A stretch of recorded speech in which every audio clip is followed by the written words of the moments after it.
Boa noite, queridos amigos. Reunidos mais uma vez para a leitura do nosso Evangelho, segundo o Espiritismo, da Casa Espírita Ana Luz. O Evangelho sugerido para hoje é o capítulo 16, Não se pode servir a Deus e a Mamon. O item 9, a verdadeira propriedade.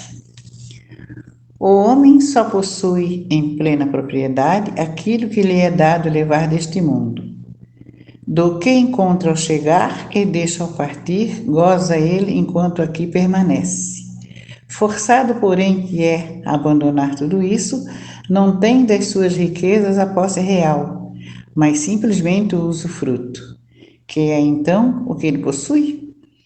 Nada do que é de uso do corpo, tudo o que é de uso da alma, a inteligência, os conhecimentos, as qualidades morais.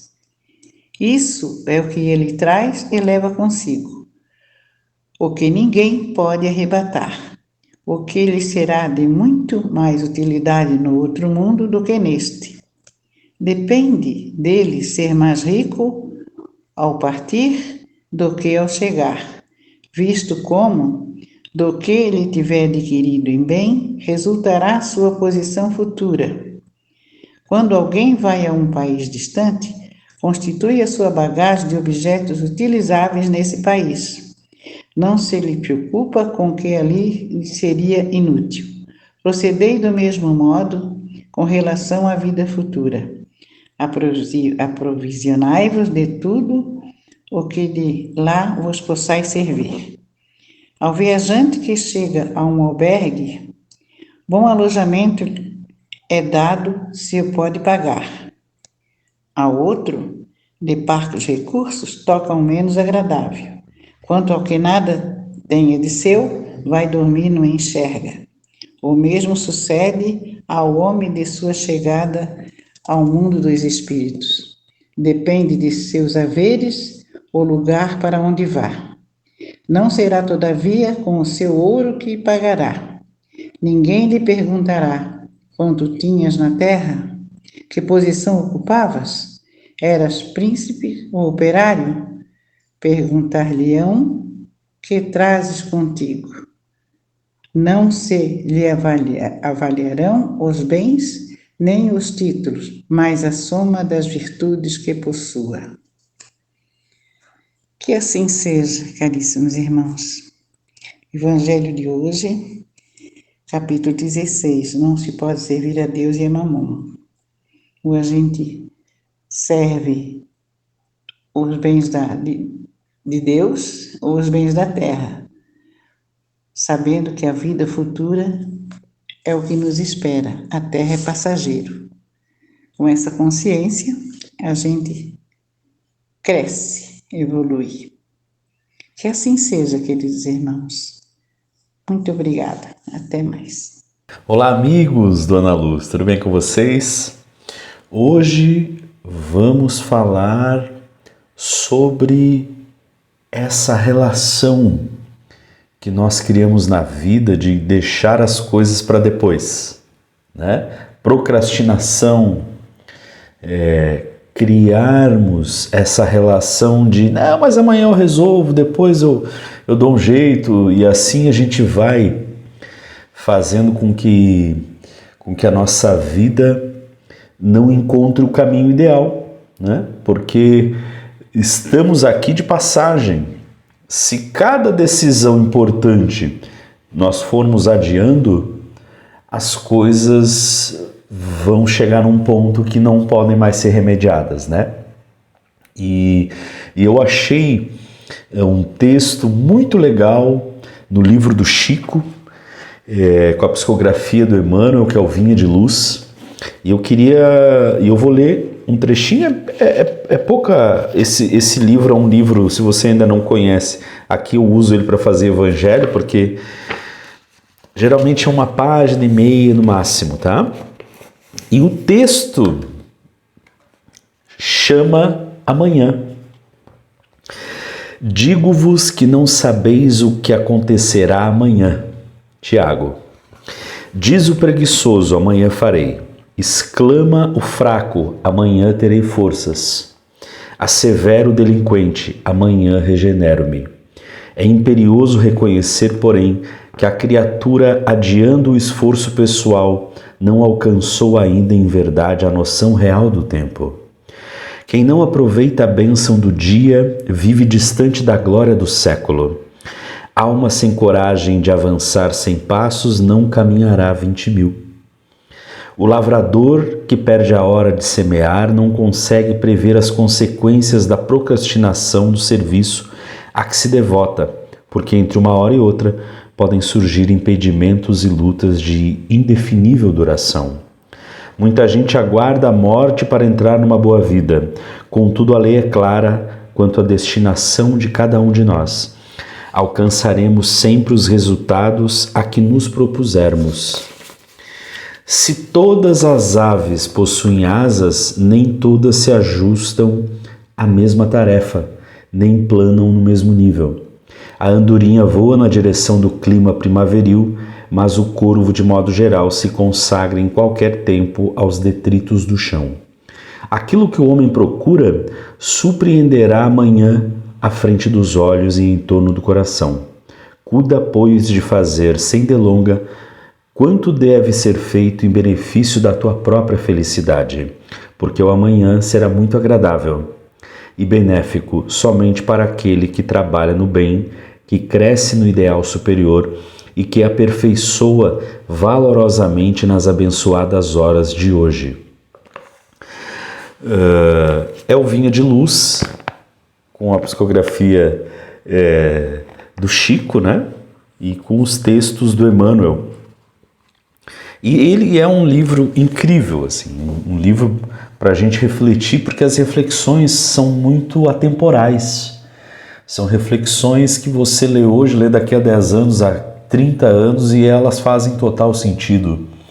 Porque são reflexões que chegam do plano espiritual para nos mostrar que o processo que as psicografias trazem é para toda a vida, né? Não é só para quem está na Terra encarnado, é para o espírito em todos os lugares onde ele estiver, seja encarnado, seja desencarnado, seja ocupando um corpo mais denso, menos denso. A relação que nós muitas vezes nós construímos aqui na Terra, e muitas vezes até por não termos essa fé absoluta de que somos espíritos. É muito comum que a gente permeie com uma fé não tão ideal, não tão idealizada no Cristo. E quando isso acontece, a gente acaba sempre deixando com que os tormentos tomem espaço na nossa consciência. Então o texto ele é muito importante para que a gente entenda o agora, né? E para que a gente pare com essa ideia de postergar, de procrastinar diversas situações da vida, não só essas relações materiais. É claro que as materiais também, né? E é claro que você não deve se cobrar quando você fala, tinha que lavar essa louça agora, vou deixar ela para daqui a meia hora, daqui a 1 hora, porque eu vou ler mais um trechinho do livro, ou porque agora eu vou fazer uma prece. Não é sobre isso. É sobre nos colocarmos numa ideia de ir postergando processos que são necessários para o nosso desenvolvimento. Porque se trabalharmos com a cabeça focada em quem nós somos e o que estamos fazendo aqui, as coisas já vão tomar um outro rumo, não é? Porque se eu tenho certeza absoluta que sou um espírito, e se isso não sai da minha consciência, as minhas escolhas, elas têm que também estar adequadas a essa reflexão. Eu não posso acreditar que sou um espírito e não fazer esforço algum para me desvencilhar de um vício, para me reconciliar com uma pessoa que eu amo muito, ou com uma pessoa que eu tinha boas relações. Eu não posso acreditar piamente que eu sou um espírito e não estudar coisas importantes que vão fazer com que eu aprenda, com que eu me desenvolva, né? É muito comum, e naqueles momentos que a gente está perdido, que a gente está de saco cheio, que a gente recebe uma má notícia, né? A pessoa, quando recebe uma notícia que está doente, ou recebe uma notícia que perdeu um familiar, ou que alguém que ama muito adoeceu, ela às vezes se perde no processo, ou às vezes ela está numa relação tóxica e não consegue sair, e não consegue tomar as rédeas da vida, ou às vezes está num emprego que não suporta, e por causa da necessidade financeira se mantém. É muito importante nessa hora entendermos a nossa espiritualidade e não jogarmos para amanhã as decisões importantes de hoje, porque hoje é o dia. Você que está assistindo esse vídeo hoje, pode ser que amanhã não esteja mais aqui. E amanhã, quando eu digo, não é amanhã. Pode ser que o amanhã seja daqui a 1 ano, daqui a 2 anos e acabou. E aí? E se você fosse embora amanhã?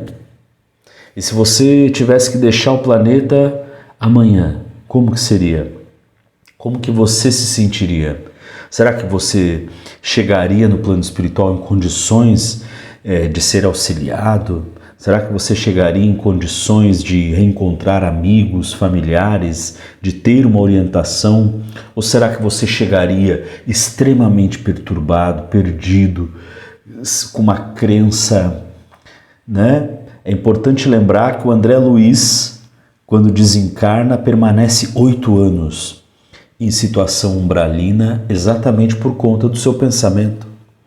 Mas quantos nós conhecemos que já estão ocupando um corpo, que ainda estão ocupando um corpo e já vivem no umbral, né? Então é muito importante nos libertarmos dos umbrais psicológicos também.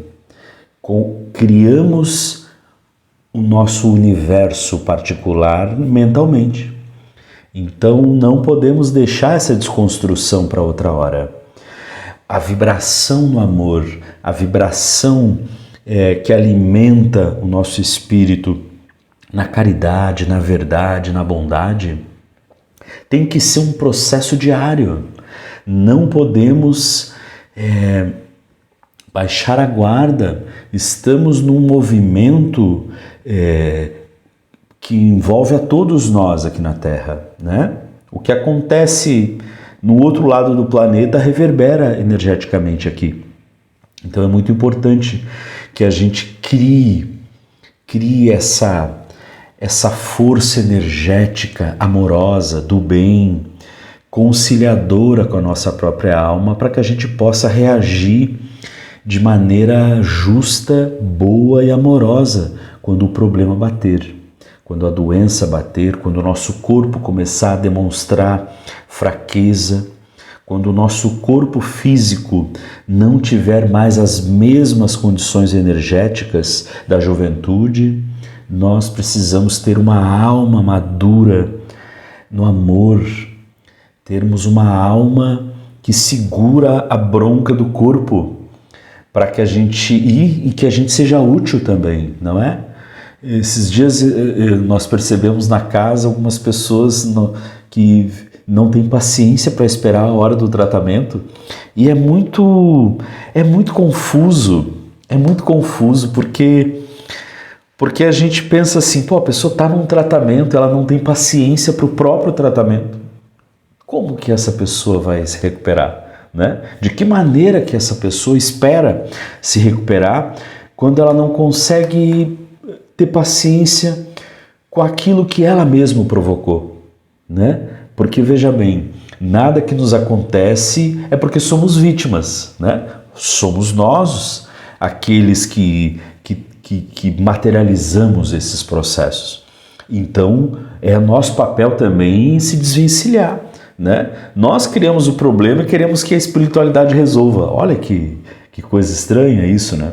E aí vamos postergando, jogando para o universo e pedindo e não oferecemos nada, né? Quantas pessoas hoje estão aposentados e não frequentam lugar nenhum, não fazem projeto social nenhum, não ajudam ninguém? Quantas pessoas com horário livre? Porque antes, há 20 anos atrás, diziam, não, o dia que hoje eu não vou na casa espírita porque não dá tempo. Eu não trabalho num projeto social porque não dá tempo.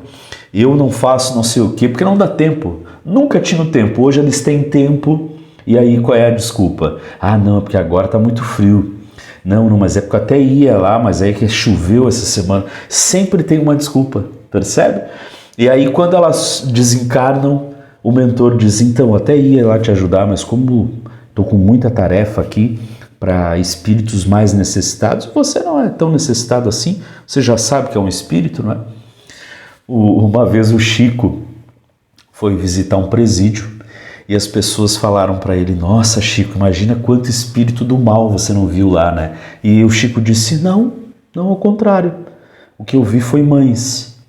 Eu vi muitas mães amorosas protegendo seus filhos, porque os espíritos do mal já conseguiram fazer o que eles queriam, que era fazer com que aqueles irmãos fossem presos. Então, percebe que muitas vezes é um ponto de vista bem diferente, né? Uma vez também disseram para o Chico, a gente do movimento espírita tem que se unir, senão a gente não faz nada, né, Chico? O Chico disse não. Foi os espíritas que não queriam que eu assumisse os livros. Se eu fosse ouvir o que os espíritas me falaram, eu não tinha feito nada. Então, veja que às vezes a desculpa que as pessoas dão só servem para elas, né? Quando o espírito vem com a vontade de servir Jesus, com a vontade de compartilhar do amor do Cristo, ele não deixa nada para amanhã. Ele assume a hora é agora. E esta é a hora. Essa é a hora que eu te convido a fazer uma prece. Essa é a hora que eu te convido a abraçar quem está na tua família, abraçar quem está na tua casa, agradecer quem está aí. Essa é a hora que eu te convido a entrar no site aqui do Ana Luz, ver o dia que tem palestra, segunda e quarta tem, vai lá, visita a casa, toma um passe, faça a sua parte, faça o seu espírito vibrar no amor, na paz e não deixe para amanhã. Um grande abraço.